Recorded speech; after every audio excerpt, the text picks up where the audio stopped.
Hello students, welcome to my YouTube channel creatively grow.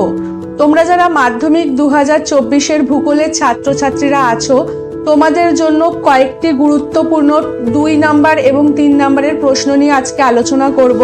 এই প্রশ্নগুলো খুবই গুরুত্বপূর্ণ, খুবই ইম্পর্টেন্ট। তোমরা এগুলো তোমাদের শেষ মুহূর্তে অতি অবশ্যই তোমরা লাস্ট মিনিট এগুলো তোমরা ফলো আপ করে যাবে বা দেখে যাবে। তোমরা এই প্রশ্নগুলো দেখে গেলে অতি অবশ্যই কমন পাবে, এবং যারা তোমরা এখনও যে ছাত্রছাত্রীরা ঠিকভাবে পড়াশুনো শুরু করে উঠতে পারোনি, তারাও যদি শেষ মুহূর্তে এই প্রশ্নগুলো ফলো করো, তোমরা 100% কমন পাবে। তো এই ধরনের তোমাদের 5 নাম্বারের প্রশ্নগুলো আমি আগের ভিডিওতে আপলোড করেছি, তোমরা সেখান থেকে দেখে নিতে পারো।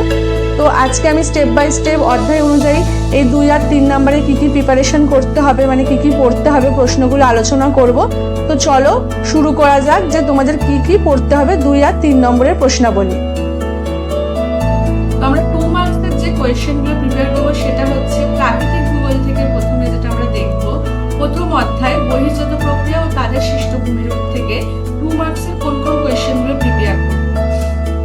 দেখো, প্রথম দেখবো পরাজায়ন কি, তারপরে দেখবো বাকফুল কি, হিমরেখা কি, ধারণ অববাহিকা কাকে বলে, ওয়াদি কাকে বলে, সেডিমেন্ট ও বাজাগা কাকে বলে, ব্লোআউট বা অপসারণ সৃষ্ট গর্ত কাকে বলে, হিমশৈল কাকে বলে, মরুভূমির সম্প্রসারণ রোধের 2টি উপায় লেখো, নদীর শর্তঘাতের সূত্র কি। এই কটা প্রশ্ন তোমরা প্রথম অধ্যায় থেকে দেখবে। দ্বিতীয় অধ্যায় থেকে বায়ুমণ্ডলের অধ্যায়, বায়ুমণ্ডল থেকে তোমরা কি কি 2 মার্কের কোয়েশ্চেন প্রিপেয়ার করে দেখে নাও। অ্যারোসল কি, ট্রপোস্ফিয়ারকে ক্ষুদ্রমণ্ডল ও স্ট্র্যাটোস্ফিয়ারকে শান্তমণ্ডল বলা হয় কেন, সমষ্ণ রেখা কাকে বলে, নিরক্ষীয় শান্ত বলয় বা ডোলড্রামস কি, বর্ধনশীল চল্লিশা কি, অ্যানাবেটিক ও ক্যাটাবেটিকের পার্থক্য, অ্যালবেডো কি। প্রশ্নগুলো তোমরা বায়ুমণ্ডলের অধ্যায় থেকে দেখবে। তোমাদের নেক্সট তৃতীয় অধ্যায় বায়ুমণ্ডল, এখান থেকে তোমরা যে প্রশ্নগুলো 2 মার্কসে প্রিপেয়ার করবে সেগুলো হলো শৈবাল সাগর কি, পেরিজি অপোজি কি, পেরিজি অ্যাপোজি কি, স্টিজিগি কি। বায়ুমণ্ডল থেকে তোমরা এই কটা প্রশ্ন প্রিপেয়ার করবে। দেন চতুর্থ অধ্যায় বজ্র ব্যবস্থাপনা।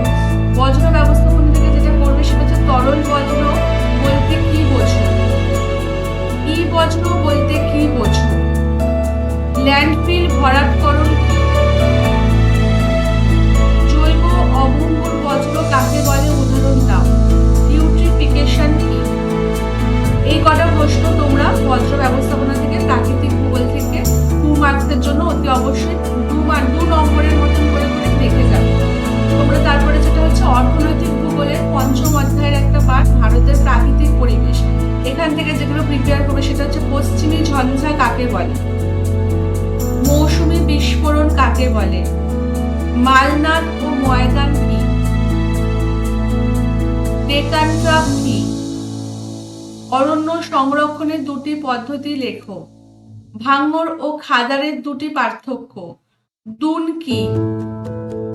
পশ্চিম 5ম অধ্যায় থেকে দেখবে ভারতের অর্থনৈতিক পরিবেশ, এখান থেকে তোমরা যেটা প্রিপেয়ার করবে সেটা হচ্ছে খারিফ শস্য ও রবি শস্যের পার্থক্য, বিশুদ্ধ ও অবিশুদ্ধ কাঁচামালের পার্থক্য, দুর্গাপুরকে ভারতের রুর বলা হয় কেন, আধুনিক শিল্পদানব ও উদীয়মান শিল্প কাকে বলে, অনুসারী শিল্প কাকে বলে, ধারণযোগ্য উন্নয়ন কি, প্রণালী চতুর্ভুজ কি, পরিবহন ও যোগাযোগের পার্থক্য ইত্যাদি প্রশ্নগুলো তোমরা 5ম অধ্যায় থেকে করবে।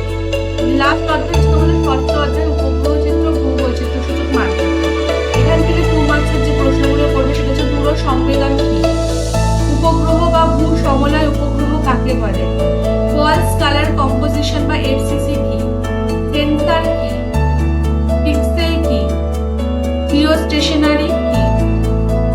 এরপর তোমরা 3 মার্কসের যে কোয়েশ্চেনগুলো দেখবে সেগুলো নিয়ে আলোচনা করি।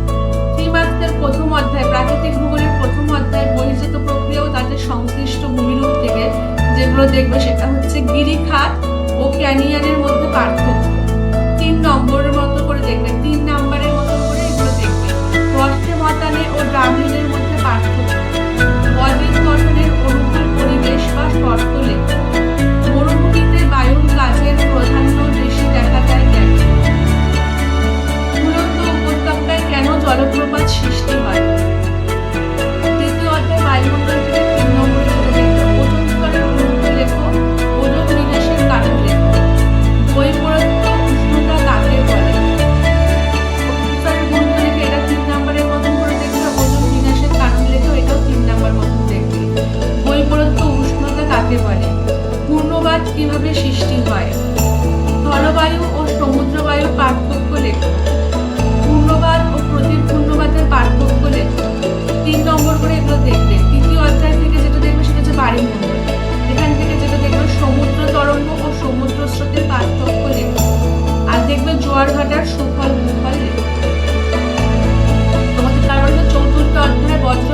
হরিয়ানায় কৃষির উন্নতির কারণ, ভারতের দ্রুত জনসংখ্যা বৃদ্ধির কারণ, নগরায়নের 3টি সমস্যা লেখো।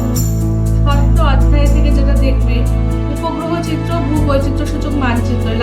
শেষ অধ্যায় যেটা দেখবে ভূবৈচিত্র্য সূচক মানচিত্র, উপগ্রহ চিত্রের পার্থক্য লেখো, উপগ্রহ চিত্রের ব্যবহার ও গুরুত্ব লেখো। এই কটা প্রশ্ন অতি অবশ্যই তোমরা 2 আর 3 নম্বরের প্রশ্নগুলো, যেগুলো গুরুত্বপূর্ণ প্রশ্ন, সেগুলো আমি তুলে ধরেছি। তোমরা পরীক্ষার শেষ মুহূর্তে এই প্রশ্নগুলো অবশ্যই করে যাবে, তোমরা 100% কমন পাবে। এবং এর আগের ভিডিওতে আমি আপলোড করেছি 5 মার্কসের কোয়েশ্চেনগুলো, ওগুলো তোমরা অতি অবশ্যই ফলো করবে। এবং তোমাদের কোথাও কোনো রকম অসুবিধা হলে বা অন্যান্য গুরুত্বপূর্ণ যদি কোনো ইনফরমেশন দরকার থাকে, তোমরা আমাকে কমেন্ট সেকশনে কমেন্ট করবে, আমি তোমাদেরকে যথাসম্ভব হেল্প করবো। তো আমি এরপরে তোমাদের মানচিত্রে যে ম্যাপ পয়েন্টিং আছে, মানচিত্রে